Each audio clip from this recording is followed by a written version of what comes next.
Ever wondered if your advertising dollar is really working for you? If your ad would have been here, you and more than 4 million people would be listening to it right now. Contact ads at xzoneradiotv.com.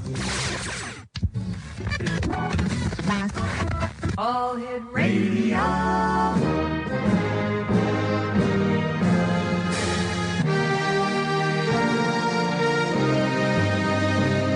Welcome to the X Zone, a place where fact is fiction and fiction is reality. Now, here's your host, Rob McConnell.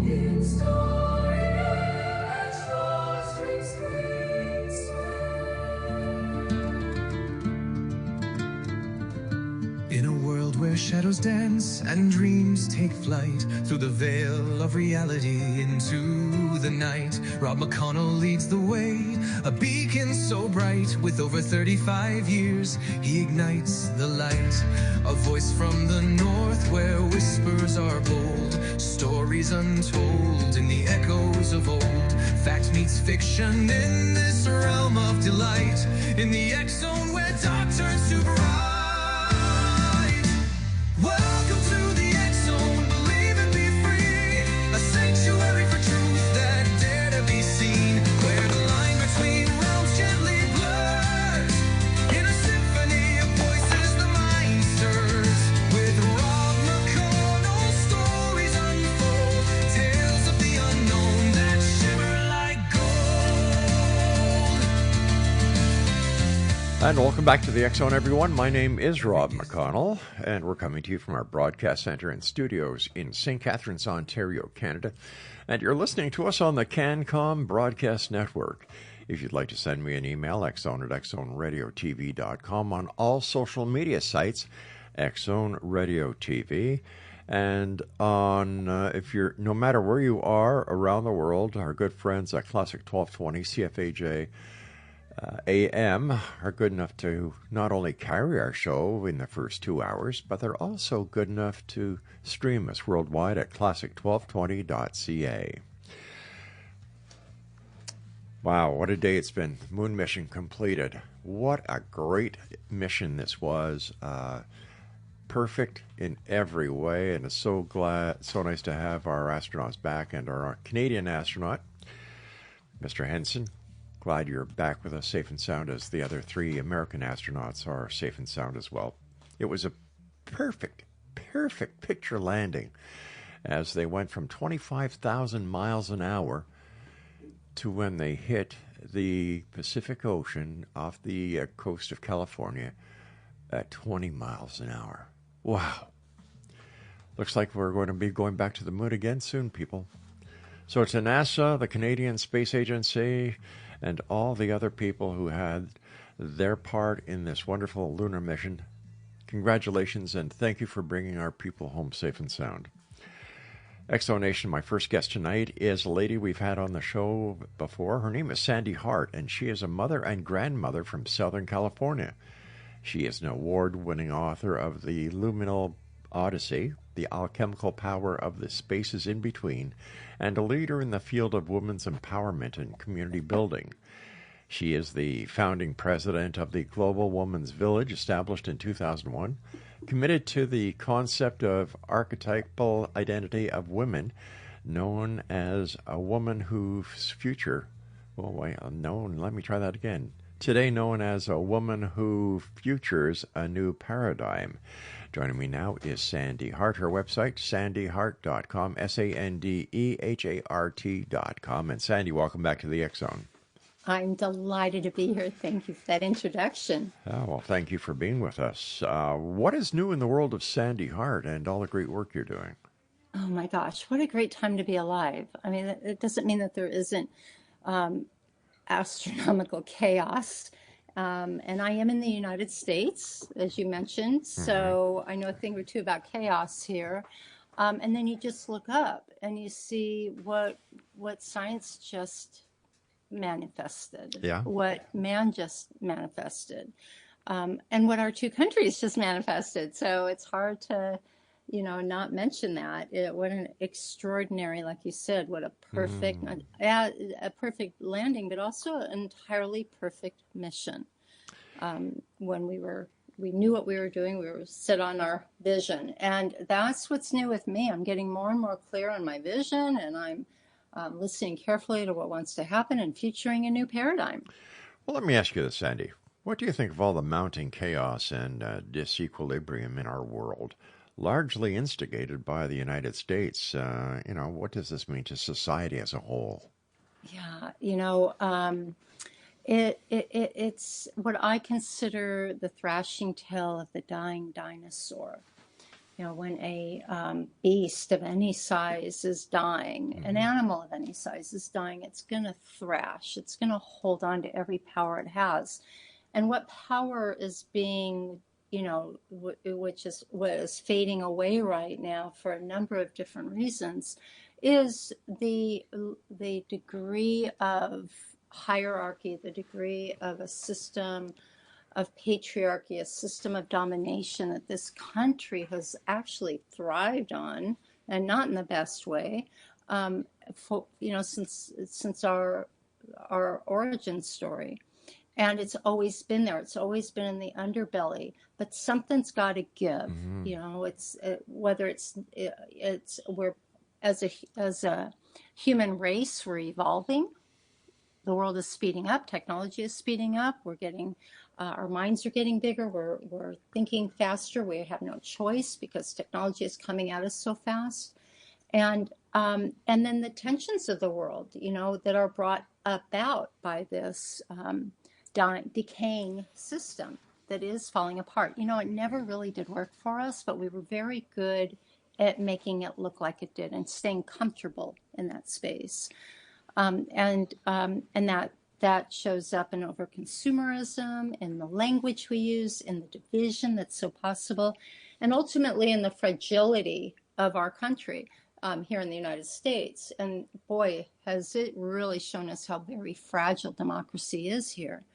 And so what do I think of these times? I'm saddened for any suffering that is happening. People are hurting right now, all around the world, of course. But it's also our good news. It means we're evolving. It means we're changing. It means we're being forced to change. And I'll take a second here and share, this analogy of the butterfly, which I'm sure many of your listeners know as well as you do, that a butterfly, when it's time to change, it has this impulse. Nobody tells it to change. It knows it's time to go within, right? To examine what it is. And then what happens is in that imagination stage, imagio state, it deconstructs completely. It completely disintegrates from what it was. It was this cute little furry caterpillar crawling along the sidewalk, and now it's gone within and its DNA is completely rearranged, and suddenly it starts to form hips and wings and starts to become this butterfly in a cocoon. But here's the thing, and this is right where we are, particularly our country, I can say, and maybe even culturally as a world, and what's happening all around the world right now in the wars, etc., is that nobody can help that butterfly out of its cocoon or it will die. It needs every bit of its strength to pull itself out, to pull itself up through those threads that are its umbilical cord, if you will, to the right. And if you try to help it, if you snip it, it might come out of its cocoon, but it won't be able to fly because it didn't build the capacity for the strength. And that's what we're doing right now as a world, is we're learning we have no choice but to build capacity to be better.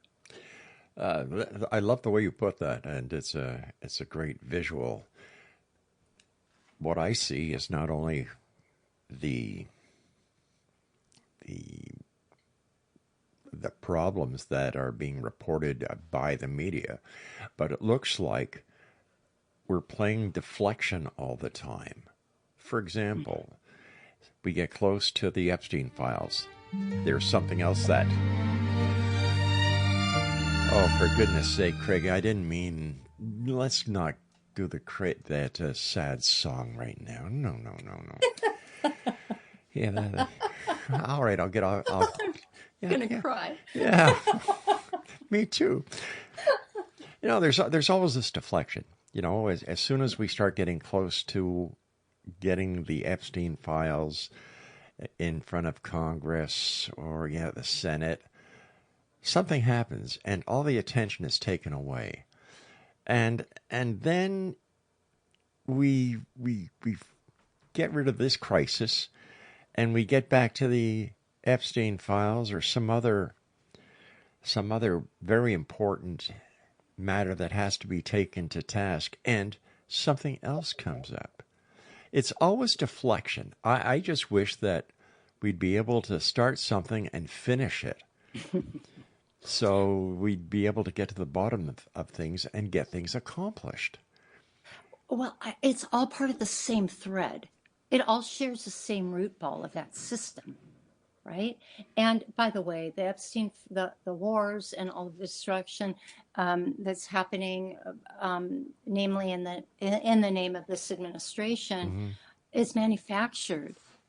And maybe it's, I happen to believe, this is my little conspiracy theory, it is manufactured to deflect. He is one big weapon of mass distraction. And if we haven't believed it before, we can believe it now. And so, but I'd like to, I want to say something really quick about Certainly. what you mentioned about media and the fact that, I remember in college hearing, professors say, and this was a very long time ago, but he said, one of when our media, we lose our trust in our media, civilization will fall. And what's happening here, though, and I think what we know now that we didn't know then, is we're becoming much more intelligent of a human race. We're operating more in a telepathic, if you will, in the paranormal. What is not considered normal, right? And that is that we are learning how to trust ourselves. And we're learning that, okay, we do need to know what's going on. We do need to trust our leaders.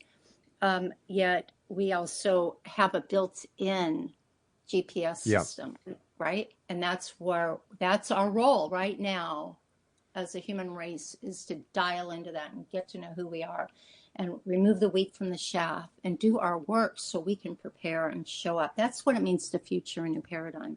We do our individual work because we are the ones that are creating where we're going. Sandy, we're not victims of this. That is so true. And Sandy, please stand by. We've got to take our first break. X-Zone Nation, our guest this hour is Sande Hart, SandeHart.com. And Sandy and I will return on the other side of this break as the X-Zone continues with yours truly, Rob McConnell, right here on the CanCon Broadcast Network. Don't go away. In the echoes of old, fact meets fiction in this realm of delight. In the X-Zone where dark turns to bright. Welcome to the X-Zone, believe and be free. A sanctuary for truth that dare to be seen. Where the line between realms gently blurs. In a symphony of voices the mind stirs. With Rob McConnell, stories unfold. Tales of the unknown that shimmer like gold. Every guest a new chapter, with eyes open wide. In this vast tapestry, there's nowhere to hide. Aliens and hauntings, the secrets of time. Each moment a journey, sublime and prime.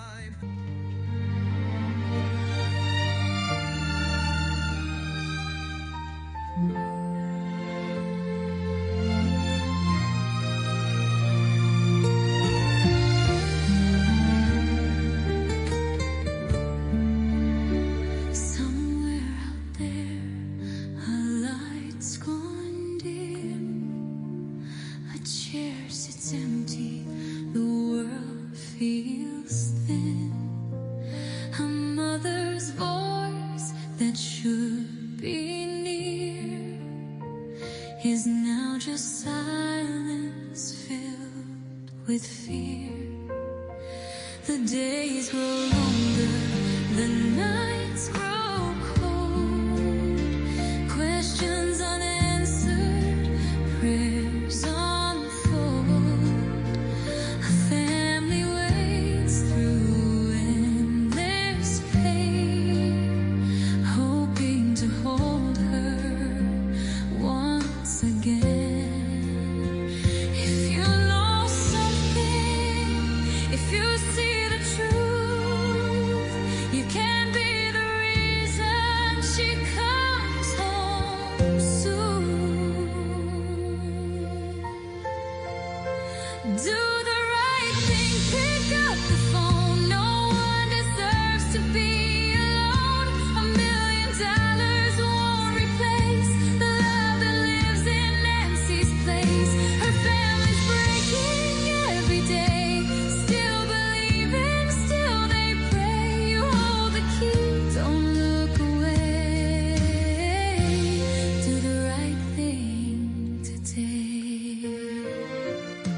Once again, Exonation, if anyone out there listening throughout Canada, the United States, or anywhere around the world where you're listening to the show tonight, if you know anything about the disappearance of Nancy Guthrie, do the right thing and call the FBI or your local law enforcement agency and tell them what you know.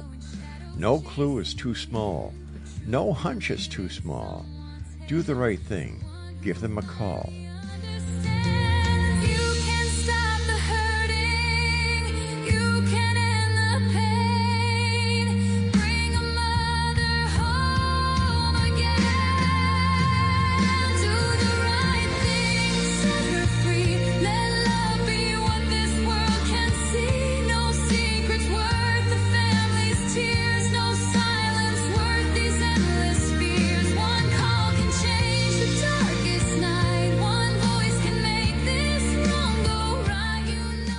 And welcome back, everyone.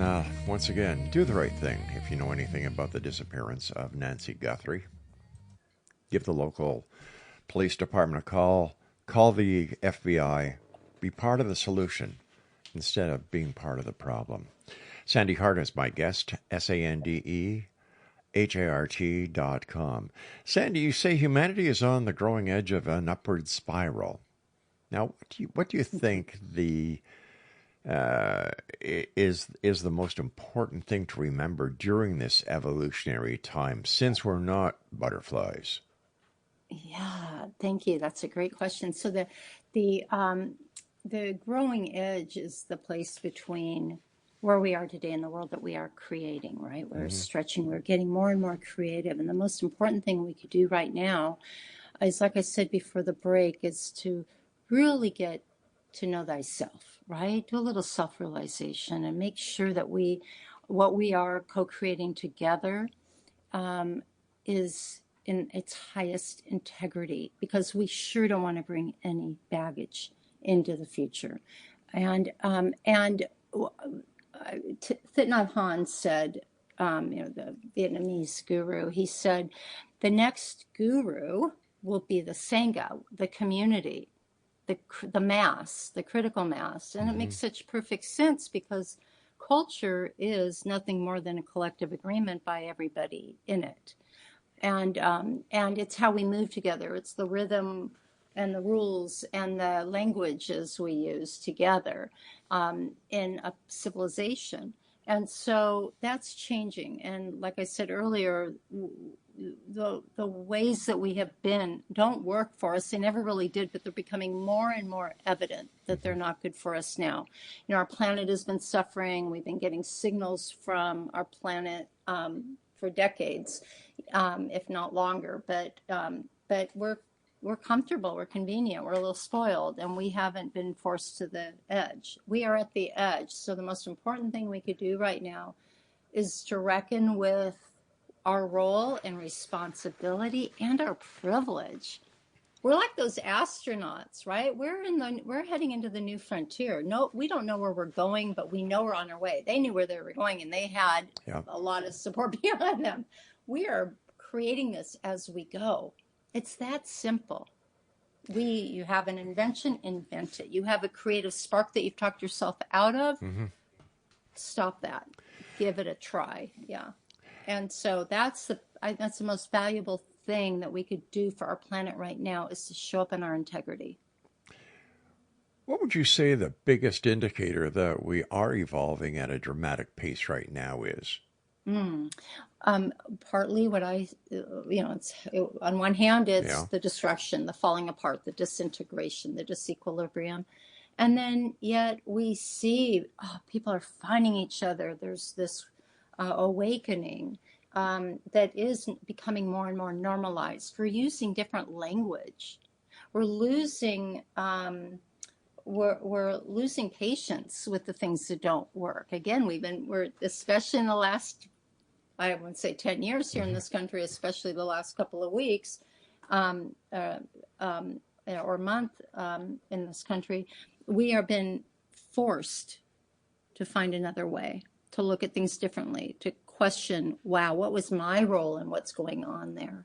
It's time to stop victimizing. It's time to stop blaming and shaming. It's time to say, okay, I don't anymore, but I used to drive a car that used gasoline. I don't eat meat anymore, but there are a lot of meat eaters in my family. So there are a lot of things that we are doing right now that may seem benign if you stop, but they're not. They're intentional steps that we can take to future that paradigm, that new paradigm that we are going.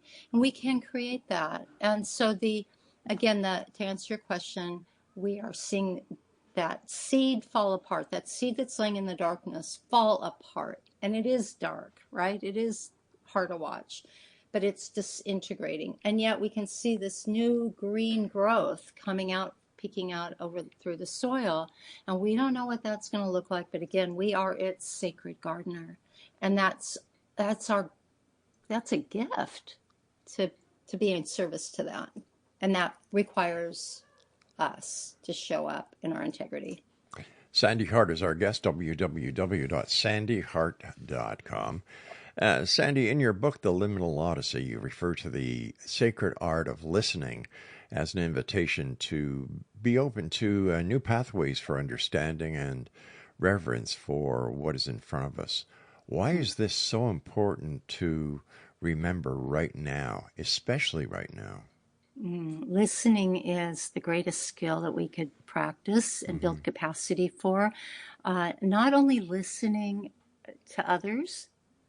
There's a beautiful quote by Douglas Steers that says, to listen to someone into a condition of discovery and disclosure may almost be the greatest service one human being can do for another.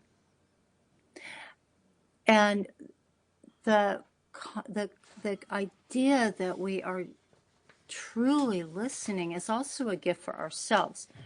But I think even more valuable, or equally valuable, is to listen in. Get really quiet with ourselves and listen to our body, listening in to our body. Listen into those pangs when we're saying something. Are we getting a knot in our throat? Well, that might be that we're not talking in our integrity, or maybe we're nervous, or our guts is aching when we know we're heading somewhere. Well, maybe that's not a place we're supposed to be going, or maybe we can just take a moment and deal with the stress. But our body needs to be listened to. It's aching to be listened to. And over millennia, we have been duped to believe that we've been duped to believe to discount those signs, to discount our relationship with our body, with ourselves, with the nature of who we are. And we share a heartbeat with the planet. We are, we're a replica in a way, in many ways. That's a fun thing about going into nature. You could go and look and see where you relate. Those connections build capacity to turn within.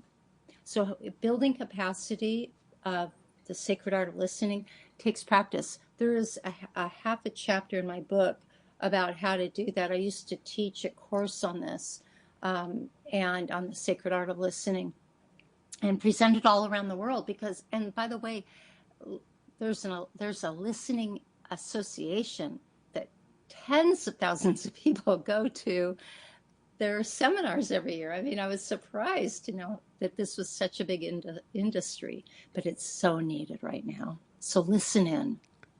The art of listening. Who would have thought? Your work is predominantly in the field of women's leadership and women empowerment. Now, what do you mean by empowerment?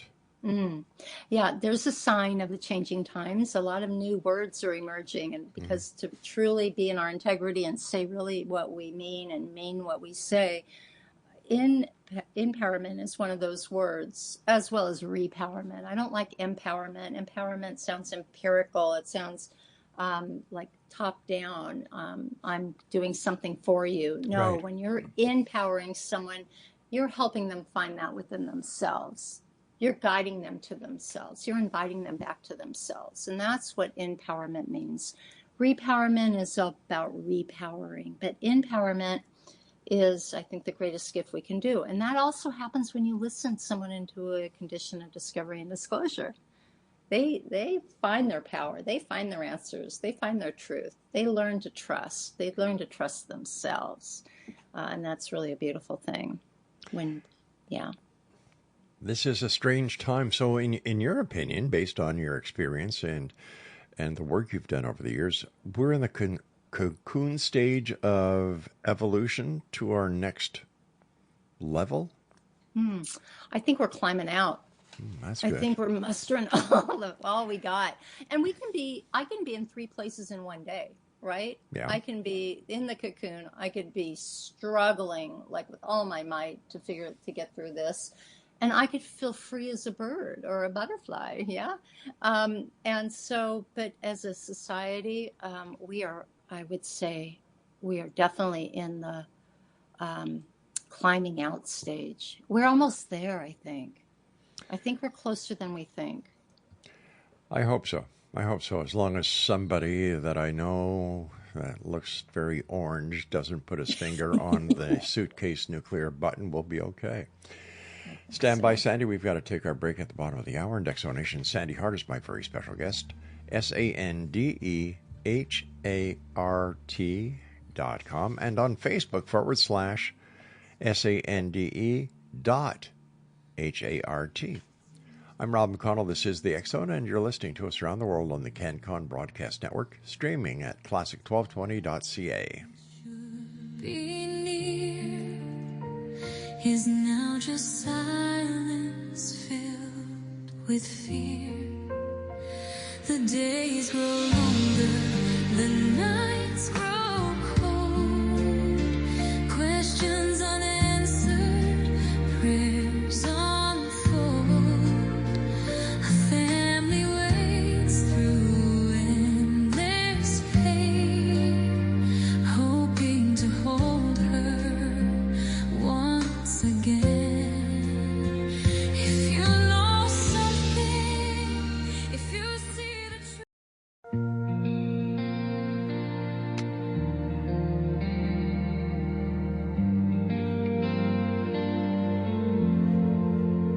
When the night feels heavy and the answers won't come, when your heart's out searching but you're feeling undone, there's a voice in the silence calling out your name, reading stars in the heavens, lighting up your flame. She sees the patterns past and present too, a cosmic map that leads you back to you. Ask Holly Hall, she'll read your soul tonight. Through the stars, she'll bring your truth to life. From the past to the future, every rise and fall, find your path. Just ask Holly Hall. Sande Hart is our guest. www.sandehart.com. That's SandeHart.com. Sandy, like you wake up in the morning and you never know what's going to be on the news. You can only hope that it's going to be a better and brighter day. How can men and women work together to get us from the cocoon into a better world where we can work with the gardener instead of working against the gardener? Oh, how important of a conversation is this? I think first women can acknowledge that men have had a really bad rap in this, especially during the feminist movement, that men have suffered greatly at the hands of patriarchy. Patriarchy is not male specific. Patriarchy is a condition of domination. And they have benefited from it, and they've been duped to believe it, but it's never been who they are. And also not to cry. I mean, that just builds up. That freeze dries the tears in the soul. And it's been, the men have been handed an unfair hand in this, even though it is evidence apparently points to that it was man who created this. yet nobody can fault men for this. So I think it's important for women to understand that, and then for men to also discover what it means to be vulnerable. I think men and women each need their circles. There are circles out there for men, and there's no shortage of circles for women. I can recommend the Divine Feminine app is one place to go find a circle for women. And Circles of Men, I think, is a really good place to go for men. And then we come together intentionally with that. But we recognize that we each have our unique, authentic gifts to give to the world. And I don't want to be equal with you. I can't be equal with you. I want parity, with you. I want equal access with you. But we have to get very clear. There's an organization called Gender Equity International, GERI, Gender Equity Reconciliation International, GERI.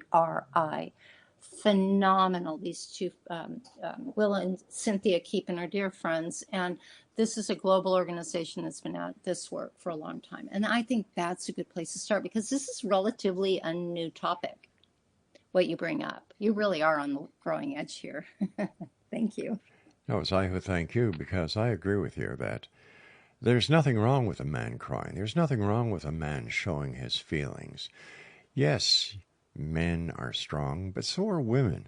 And I think that, in my opinion, one makes the other better. Yeah.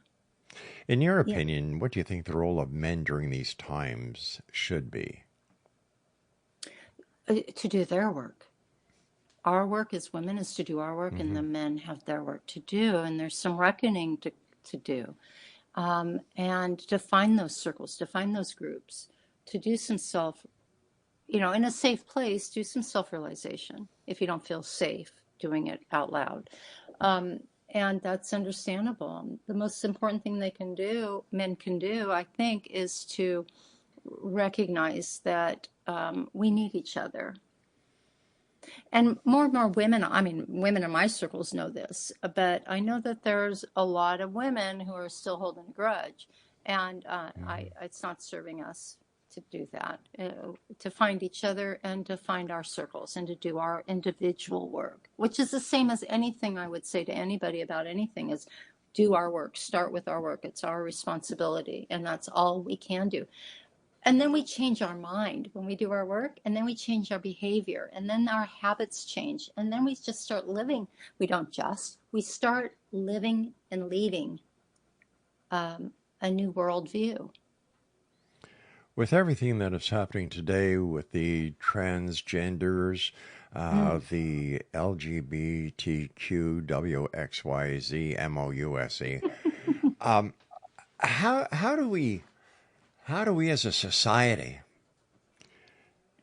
blend the new vision of those who have been trapped in the body of a woman or those who have been trapped in a body of a man, and finally they're feeling safe enough to come out and to make the necessary changes in their physiology to be who they really are. And yet there are those members of society who look at that and say, oh, that is strange, that is sick, that is weird. And how do we get the people who don't get it to understand that it's okay? I think those people who don't understand it have their own journey. I do. I think that's their story. And bless those who are feeling more comfortable in those spaces, in the spaces that they're comfortable in, to be who they are and to love who they love and to be what they want to be. And don't forget furries.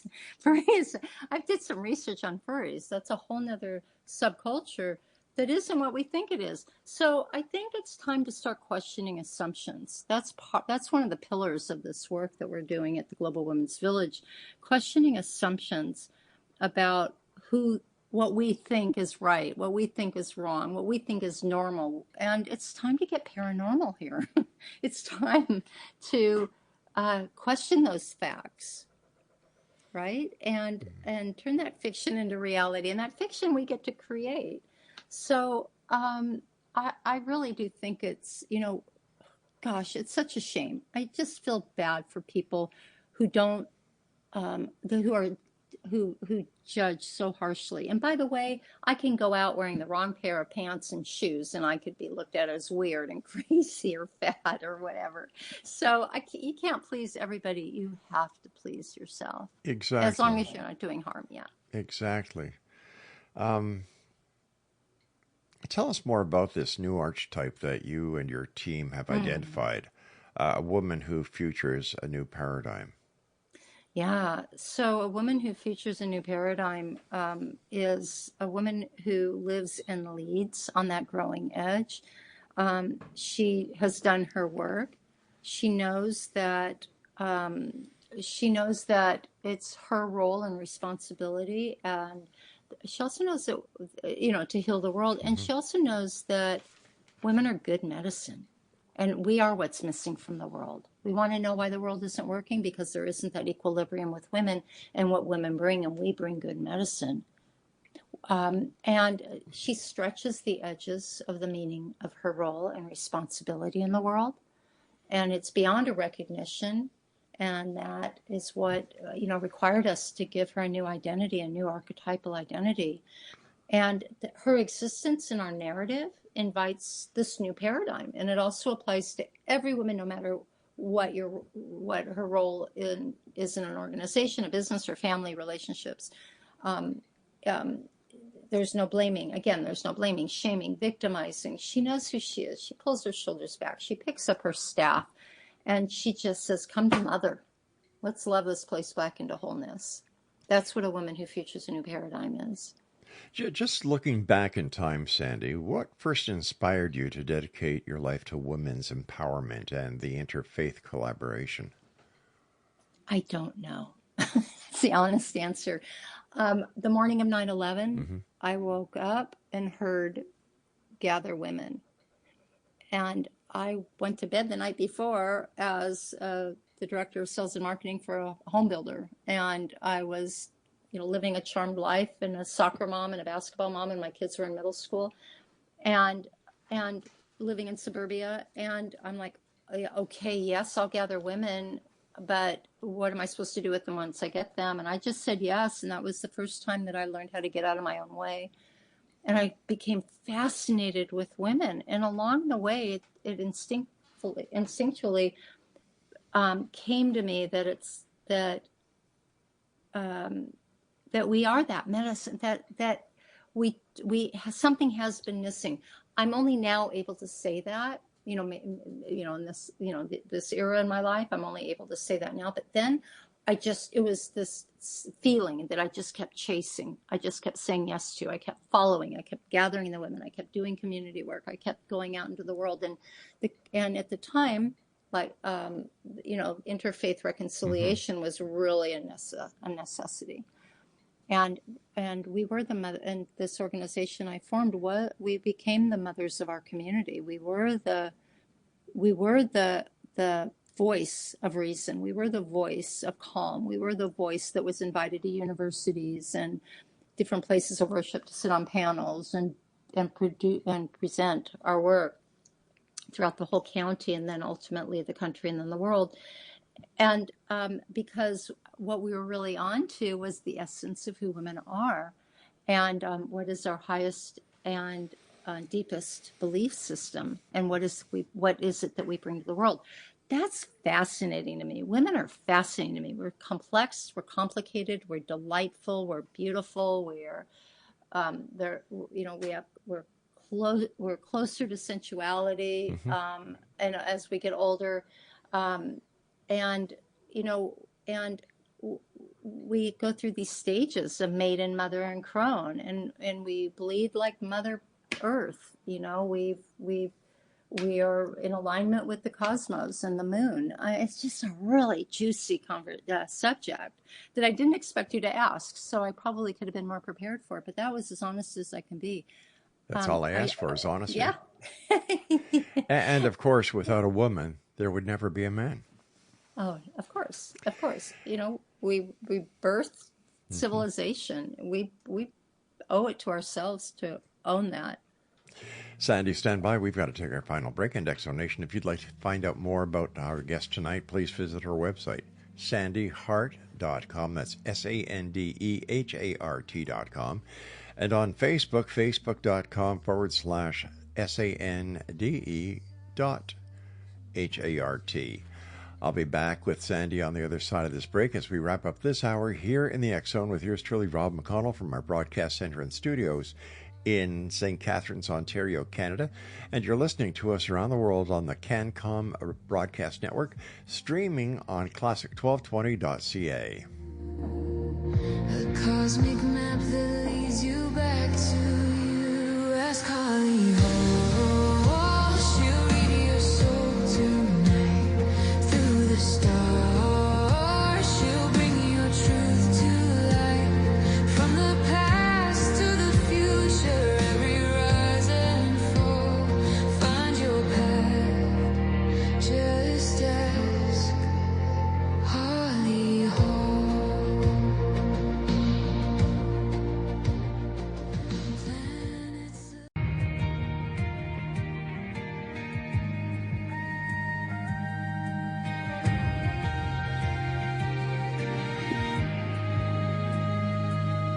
Sirens in the distance, flashing through the night, running into danger while others take flight. Boots on the pavement, heart steady and true, but there's something deeper guiding what he'll do. Beyond the flames, beyond what eyes can see, a voice within speaks of destiny. He's a psychic firefighter, walking through the fire, saving more than bodies, lifting spirits higher. From the smoking shadows where the lost souls call, he hears them whisper. He answers them all. Sandy Hart is my guest. SANDEHART.com is her website. First of all, Sandy, thank you so much for taking time out of your day to join us here on the X Zone. Always a great pleasure having you with us. Oh, thank you. I just love being here. Thank you for having me back. Always a pleasure, Sandy.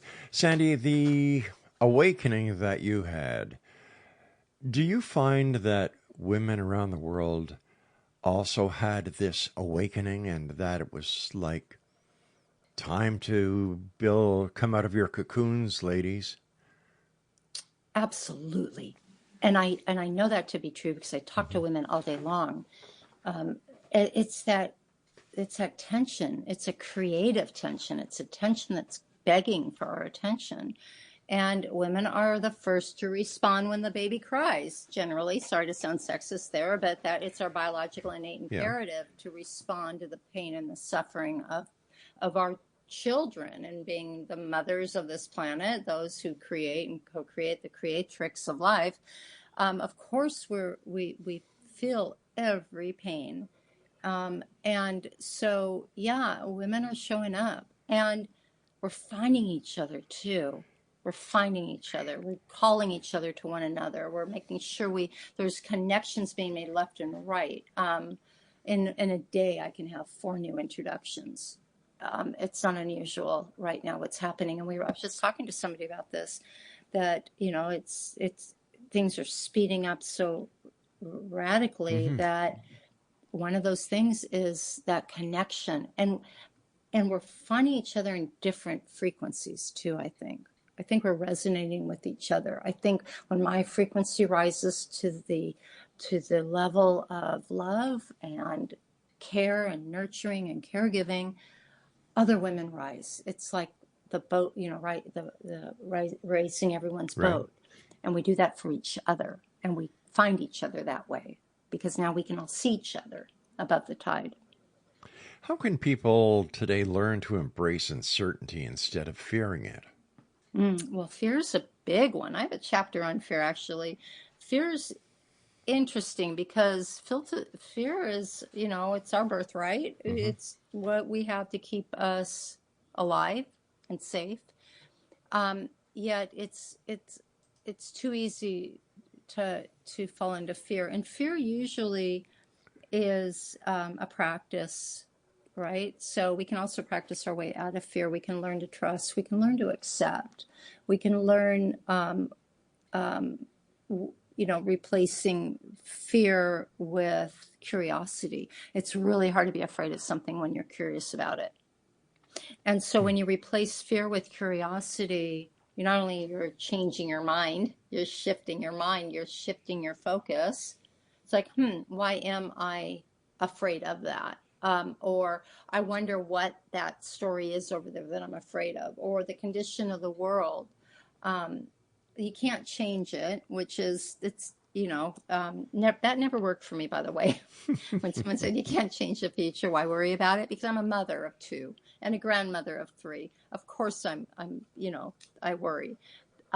Yet to remember that there's nothing I could do about it and the right thing is going to happen. And this is where trust comes in. This is the trust frequency 100%. When we can operate in the trust frequency, here we go again. I have a chapter on that too. The trust frequency is the greatest pathway to really helping to dispel fear. So how does the concept of liminality apply to global challenges of today? Well, we're in a liminal space. We can be in a liminal space all day long, yet culturally or current event wise, we are definitely in a liminal space. But we're between crisis and reaction, dilemma and choice. A liminal space is also chaos and order, and that is where we are right now. Is in between chaos and order. And the further we bend to off kilter on chaos, the closer we are actually to order, because we're not designed to sustain chaos for too long.